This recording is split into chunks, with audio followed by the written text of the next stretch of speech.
Hello दोस्तों, आज 30 सितंबर के दिन हम डिस्कस करेंगे द हिंदू और वीआईबी के करंट अफेयर्स को। चलिए शुरू करते हैं। पहले न्यूज़ है कैट क्यू वायरस से।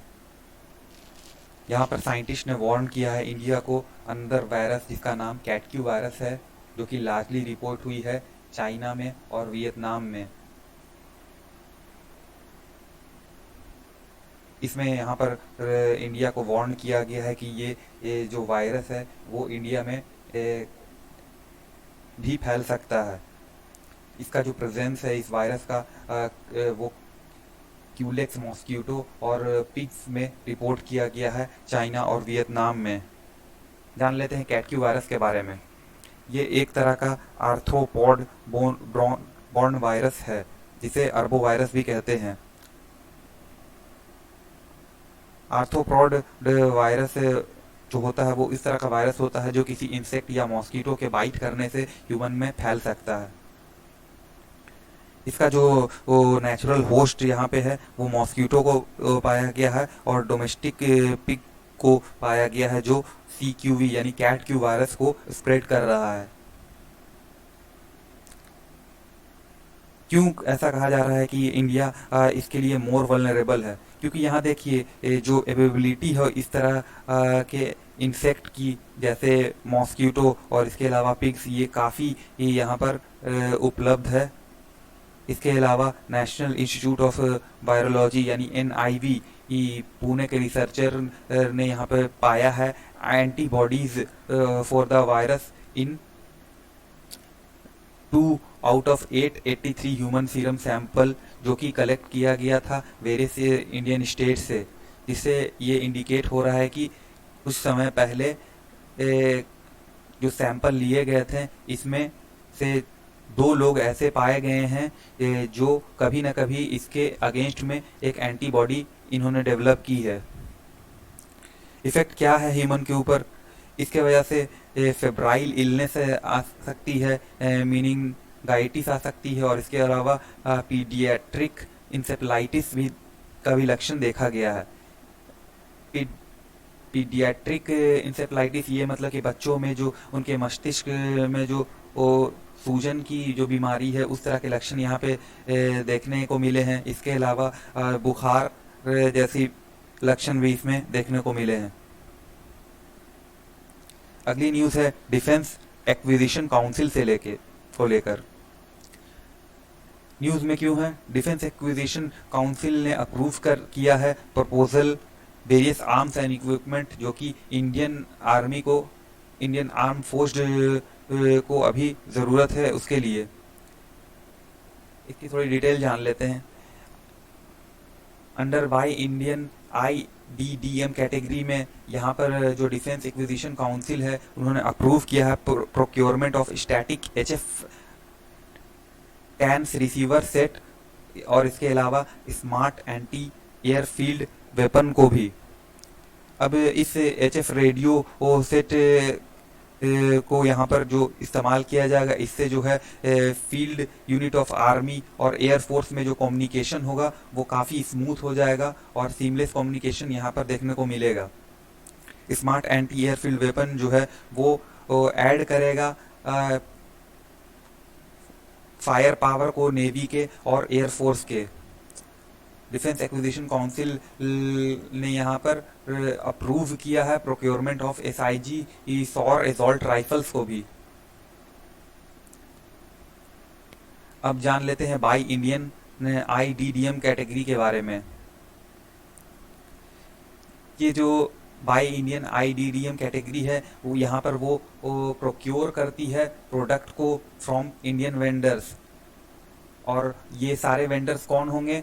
उनके लिए 2 कंडीशन ने इन्होंने रखा है, जैसे कि जो भी वो प्रोडक्ट जो डेवलप करेंगे वो इंडिजीनियसली डिज़ाइन होना चाहिए, डेवलप होना चाहिए और मैन्युफैक्चर होना चाहिए विद 40% इंडिजीनियस कंटेंट। यानी कि जो भी कंटेंट वो उस प्रोडक्ट को डिज़ाइन करने में, डेवलप करने में इस्तेमाल करेंगे वो हमारे देश का ही, यानी कि इंडिजीनियस कंटेंट उसमें होना चाहिए। और ये कंटेंट जो 40% होगा वो टोटल जो कॉन्ट्रैक्ट वैल्यू होगा उसके अकॉर्डिंग होगा। इसके अलावा प्रोडक्ट जो भी होगा वो 60% इन आईसी यानी कि इंडिजीनियस कॉस्ट के बराबर होगा, जो भी टोटल कॉन्ट्रैक्ट वैल्यू है। अब इसमें ये ज़रूरी नहीं होगा कि वो इंडिया में ही डिज़ाइन किया हुआ हो 60% या डेवलप किया गया हो इंडिजीनियसली, ये ज़रूरी नहीं है। 40% तो ऐसा होगा जिसमें मतलब कि इंडिजीनियस कंटेंट होना चाहिए, लेकिन 60% जो होगा वो सिर्फ उसमें है कि वो जो इंडिजीनियस कंटेंट है वो टोटल कॉन्ट्रैक्ट वैल्यू के बराबर होना चाहिए, और वो बाहर से भी डिज़ाइन हो तो कोई दिक्कत नहीं है इसमें।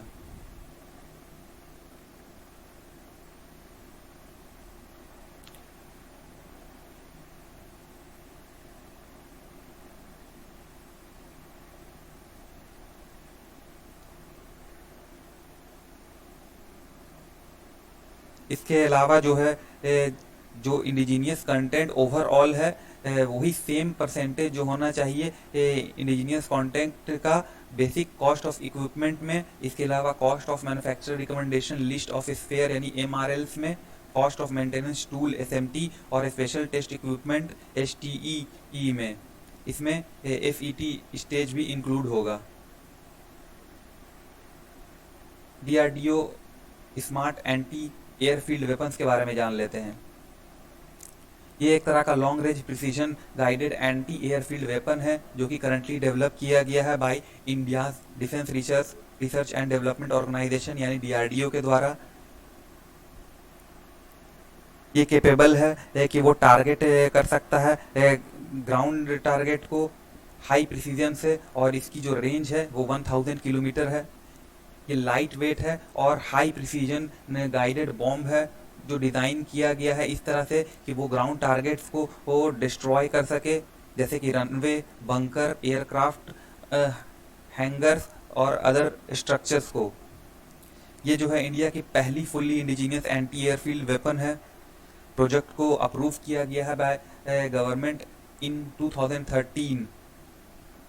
ये जो है इसका जो फर्स्ट सक्सेसफुल टेस्ट हुआ इस वेपन का वो मई 2016 में कंडक्ट किया गया। प्रेजेंट सिनारियो क्या है देखिए, जो भी मेजर अभी जो डिफेंस से फोर्स जो भी सिस्टम यूज़ कर रही है वो हम इंपोर्ट करते हैं, तो यहाँ फोकस जो है उसको शिफ्ट किया गया है प्राइवेट सेक्टर के लिए। प्राइवेट सेक्टर को यहाँ पर इन्वॉल्व किया गया, इनवाइट किया गया है ताकि वो डिज़ाइन कर सके और इंडिया में ही इस तरह के जो वेपन्स हैं उसको डेवलप किया जा सके।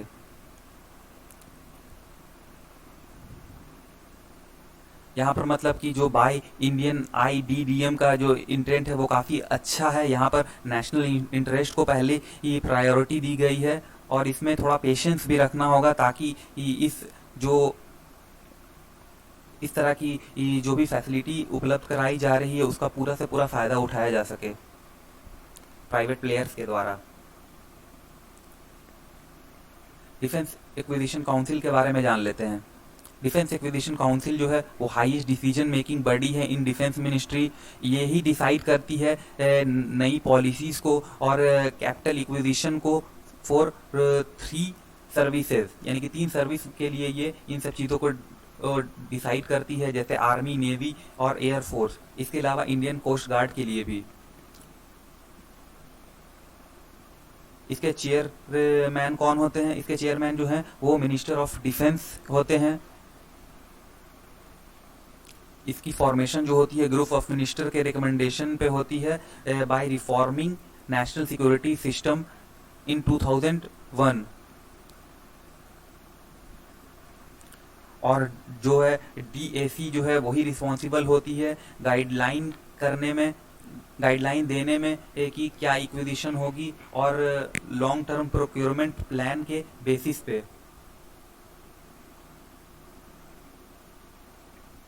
फंक्शन क्या है डीएसी का? ये यहाँ पर डिफेंस फोर्स को अप्रूवल देती है जो भी 15 year long term integrated perspective plan है उसके लिए।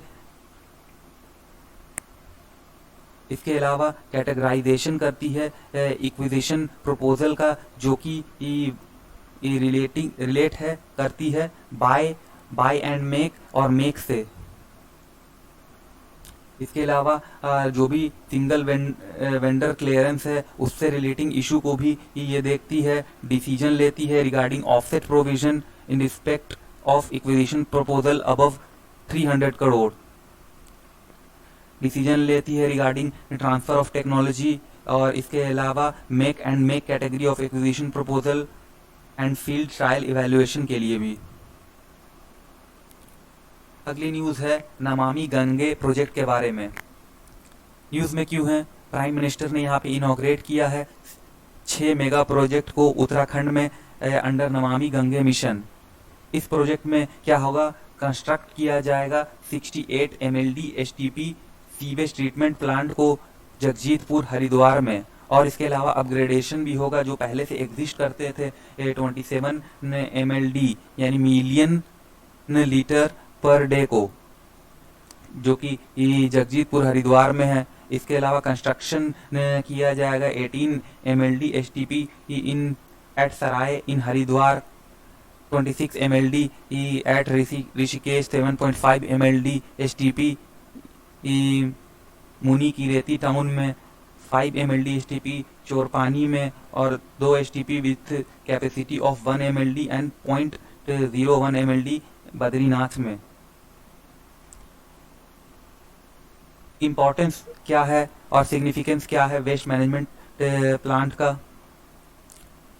देखिए यहाँ पे हरिद्वार ऋषिकेश जोन जो है वो कंट्रीब्यूट करता है अबाउट 80% वेस्ट वाटर गंगा में, यानी कि ये गंगा में जो भी पॉल्यूशन हो रहा है उसके लिए रिस्पॉन्सिबल है सीधे सीधे। यहाँ पे क्या किया जाएगा?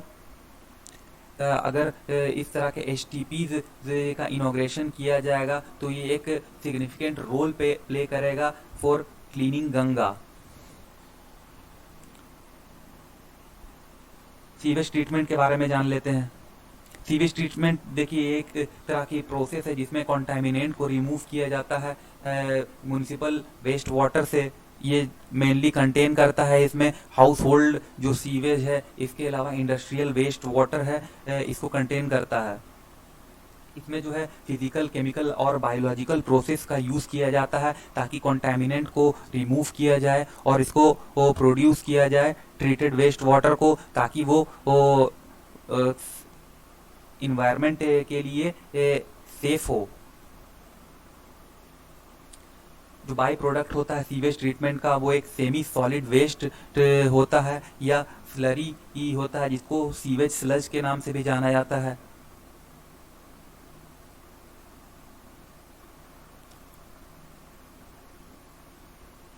इस स्लज को वो फिर फर्दर ट्रीटमेंट किया जाता है ताकि इसको डिस्पोजल के लिए या डिस्पोजल के लिए सुटेबल बनाया जा सके।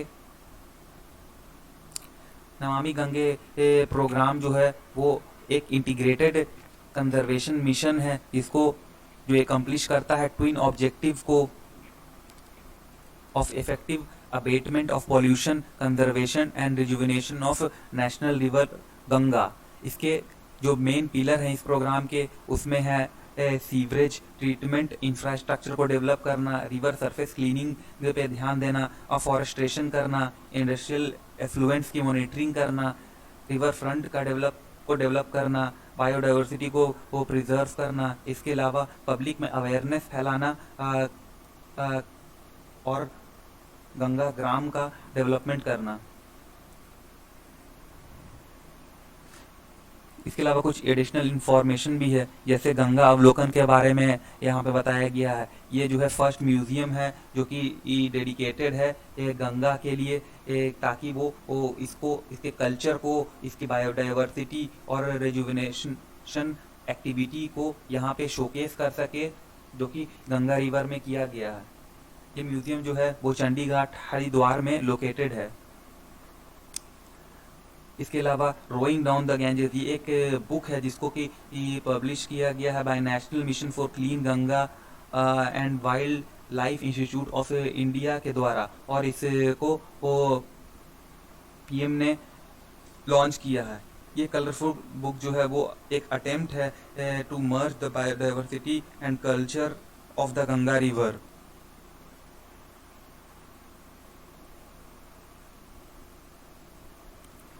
अगली न्यूज़ है नेशनल इन्वेस्टिगेशन एजेंसी से। नेशनल इन्वेस्टिगेशन एजेंसी यानी एनआईए, इसके 3 और ब्रांच होंगे, इम्फाल, चेन्नई और रांची में। थोड़ी डिटेल जान लेते हैं इसके बारे में। ये न्यू ब्रांच जो है वो इंश्योर करेंगे कि एनआईए क्विक रिस्पांस करे इन्वेस्टिगेशन में, अगर कोई भी एंटी टेरर एक्टिविटी को वो यहाँ पर इन्वेस्टिगेट करना है। इसके अलावा ये एनआईए की कैपेबिलिटी को भी स्ट्रेंथन करेगा ताकि वो investigation of terror related cases में एक्टिव और ज़्यादा एक्टिव हो सके। करंटली अभी एनआईए के जो है 9 ब्रांच हैं, जो कि मुंबई, गुवाहाटी, जम्मू, कोलकाता, हैदराबाद, कोची, लखनऊ, रायपुर और चंडीगढ़ में बेस्ड हैं। इसके अलावा एक स्पेशलाइज्ड यूनिट भी है जिसका हेडक्वार्टर न्यू दिल्ली में है। नेशनल इन्वेस्टिगेशन एजेंसी के बारे में जान लेते हैं। ये एक सेंट्रल एजेंसी है जो कि इस्टेब्लिश की गई थी कि इंडियन गवर्नमेंट के द्वारा, ताकि टेरर से कॉम्बैट किया जा सके इंडिया में। ये एक्ट करती है as central counter terrorism law enforcement agency के तरह। इस एजेंसी को एम्पावर किया गया है कि वो टेरर रिलेटेड क्राइम्स से डील कर सके, और इसके लिए इसको किसी की स्पेशल परमिशन की ज़रूरत ना हो। ये एग्जिस्टेंस में आई थी with the enactment of national investigation agency act 2008 के तहत, जिसको पास किया गया था after deadly 26/11 terror attack in Mumbai.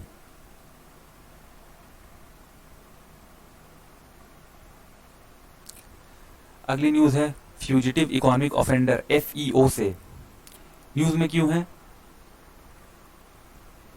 Special court ने यहाँ पर डिक्लेयर किया है 3 लोगों को as a fugitive economic offender. यहाँ पर जो है इन्होंने इनको जो डिक्लेयर किया गया है एफईओ, वो स्टर्लिंग बायोटेक केस के अंदर किया गया है। और यहाँ पर ईडी ने ये रिक्वेस्ट की थी कि इनको एफईओ डिक्लेयर किया जाए। इशू क्या है? ईडी के बारे में जैसा कि हम लोग जानते हैं, इन्होंने यहाँ पर कंडक्ट की मनी लॉन्ड्रिंग प्रोब, जो कि बेस थी 2 एफआईआर जिसको सीबीआई ने रजिस्टर किया था स्टर्लिंग बायोटेक और अदर के अगेंस्ट अक्टूबर 2017 में। पहली केस में क्या हुआ, एजेंसी ने अलेज तरीके से यहाँ पर अनडिस्क्लोज फंड की राउटिंग की थी, जो कि बिलोंग करती थी unknown income tax department official से। और सेकंड केस जो है वो यहाँ पर लोन डिफॉल्ट है बैंक का 8,100 करोड़ का, उसके अगेंस्ट में है। अब जान लेते हैं फ्यूजिटिव इकोनॉमिक ऑफेंडर्स कौन होते हैं।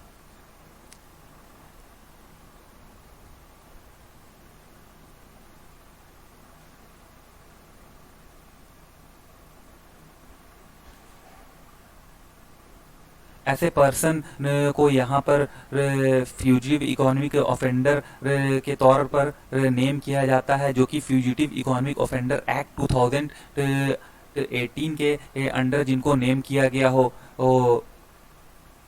अगर उनको उनके अगेंस्ट में कोई अरेस्ट वारंट हो या फिर उनकी इन्वॉल्वमेंट किसी इकोनॉमिक ऑफेंस में हो। इसके अलावा अगर उनके ऊपर इस तरह के ऑफेंस में 100 करोड़ या इससे ज़्यादा का मामला हो या वो इंडिया से किसी लीगल एक्शन के तहत वो देश छोड़कर चले गए हों। प्रोसीजर क्या है?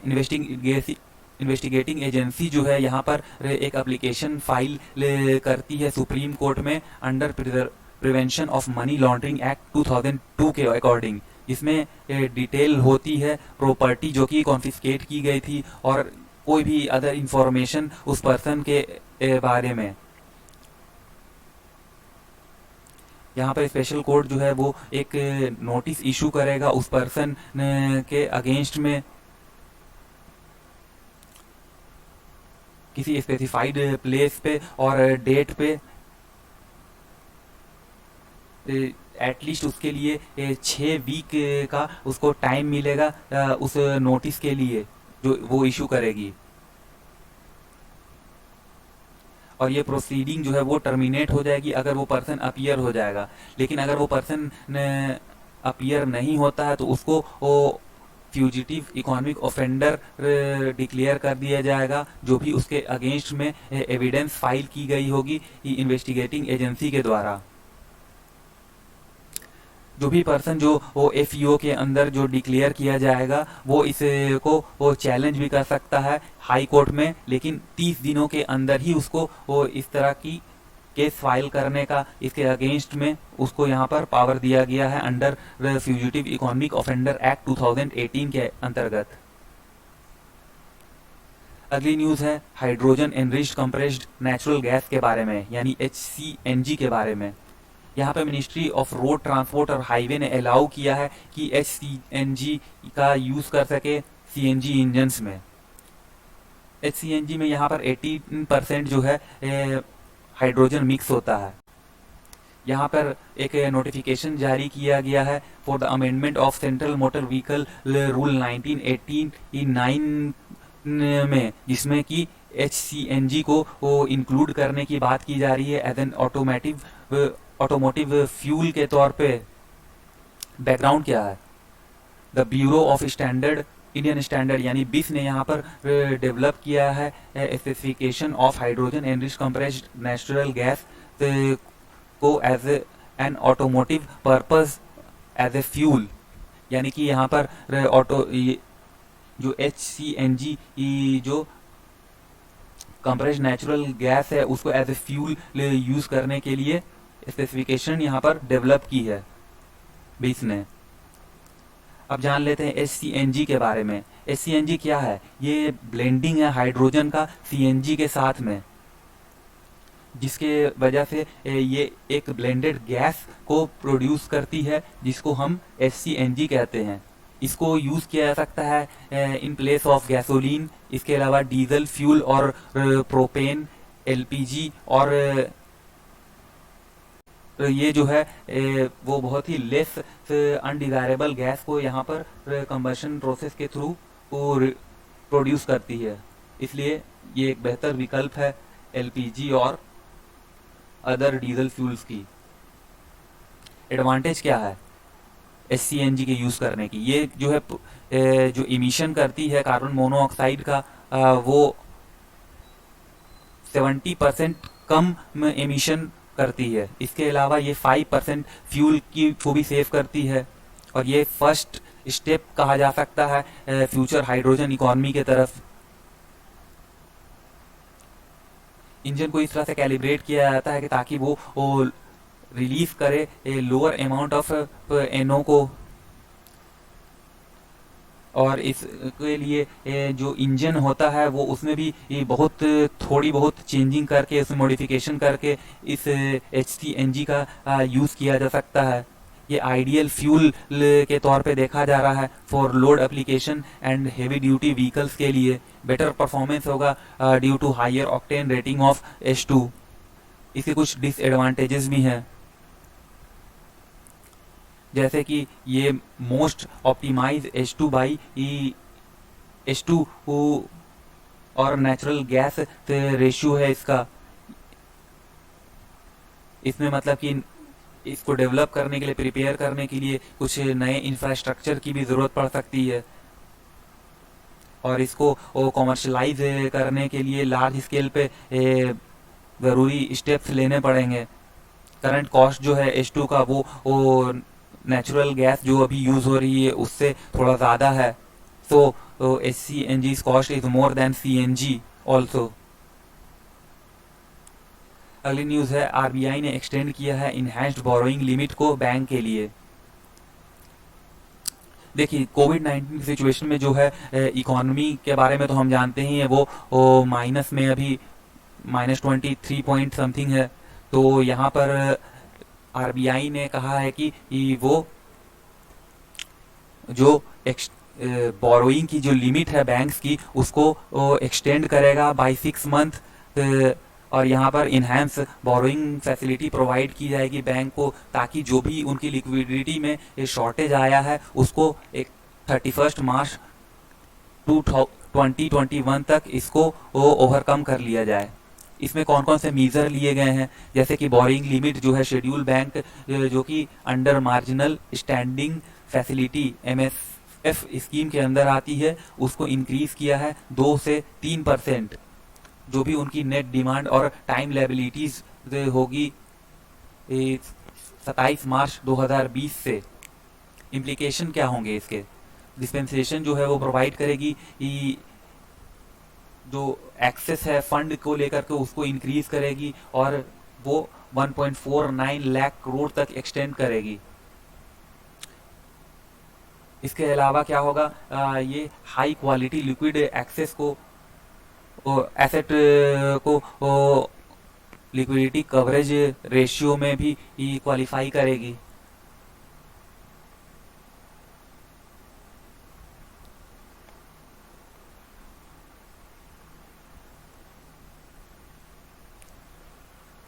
ये डिस्पेंसेशन जो है वो प्रोवाइड करेगी increase access to fund to the extent of 1.49 lakh crore.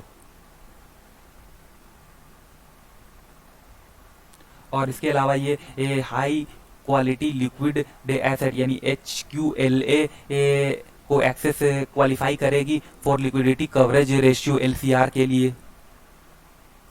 MSF के बारे में जान लेते हैं।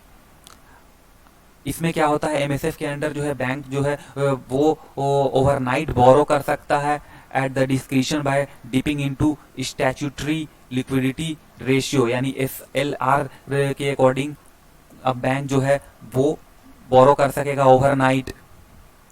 ये शेड्यूल बैंक के लिए एक विंडो की तरह काम करेगा जिसमें वो ओवरनाइट बोरो कर सकेंगे RBI से, अगर कोई भी इमरजेंसी सिचुएशन इन फ्यूचर अगर आती है, या जो लिक्विडिटी है इंटर बैंक की वो ड्राई कर जाती है कम्प्लीटली। स्कीम को लॉन्च किया गया RBI के द्वारा जब मॉनेटरी पॉलिसी 2011-12 को रिफॉर्म किया जा रहा था। ये एक पीनल रेट है जिसमें बैंक जो है बोरो करते हैं मनी RBI से, जब इनकी जो बोरोइंग असिस्टेंस है वो कम्प्लीटली एग्जॉस्ट कर जाती है। की टर्म क्या है यहाँ पे, net demand and time liabilities NDTL जो है वो रिफर करती है total demand and time liability of public, जो कि बैंक हेल्ड करती है दूसरे बैंक से। हाई लिक्विडिटी एसेट इनमें कुछ चीज़ें इंक्लूड होती हैं जो कि जिनकी पोटेंशियल जो है वो बहुत ही हाई होती है, ताकि वो इजीली या क्विकली कैश में कन्वर्ट हो जाए, यानी कि सिंपली कह सकते हैं कि लिक्विडिटी इसकी बहुत ज़्यादा होती है। आज बस इतनी ही न्यूज़ थी। Thank you very much for the discussion.